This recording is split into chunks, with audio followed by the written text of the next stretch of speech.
Japan-based U.S. Marine Corps F-35 jets will conduct flying operations from a Japan Maritime Self-Defense Force helicopter carrier that is being converted to operate the fifth-generation fighter jet.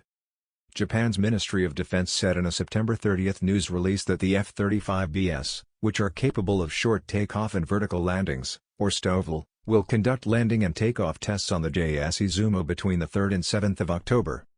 The flight operations will be conducted somewhere in the Pacific Ocean off Japan, and will be used to verify modifications to the flight deck that will allow the ship to operate the Lockheed Martin-made aircraft.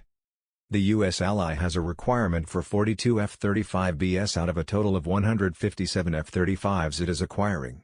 It already has 8 STOVL jets on contract for delivery beginning in 2024, with the latest Japanese defense budget allocating funding for a further 4 aircraft in the 2022 fiscal year. The Marine Corps F-35Bs that will conduct the operations will be drawn from the aircraft currently forward deployed at Marine Combat Air Station Iwakuni in Yamaguchi Prefecture. According to the base, the Izumo docked at the facility earlier today in support of regional security and stability operations. It is not clear which Marine squadron will support the flight operations on the Izumo, although it is likely to be the aircraft and crew from Marine Fighter Attack Squadron, VMFA, 121, which has operated the F-35B since 2012 and has been based in Japan since 2017. The 2nd Iwakuni Squadron, VMFA 242, has only recently achieved initial operating capability on the F-35B, having only begun its transition to the type in late 2020. The 2nd Iwakuni Squadron, VMFA 242, has only recently achieved initial operating capability on the F-35B, having only begun its transition to the type in late 2020.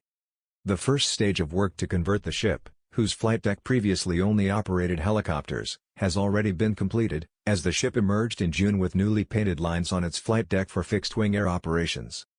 The scope of work already completed by Japan Marine United Shipyard in Isogo, Yokohama, also included the application of a heat-resistant coating to the flight deck to cope with temperatures from the F-35B's exhaust and the installation of landing and other lighting to enable fixed-wing aircraft operations. Japan's government has already allocated $60 million for additional work to convert the Izumo in the defense budget for the 2022 fiscal year. According to a report in Yahoo Japan's news portal, this will include $32.2 million to acquire Raytheon's Joint Precision Approach and Landing System, or JPLS, and $10.7 million to the U.S. military for unspecified technical support. The next stage of the conversion will include rebuilding the front of the flight deck from a trapezoidal to a rectangular shape, along with changes to the ship's internal spaces to accommodate F-35B operations.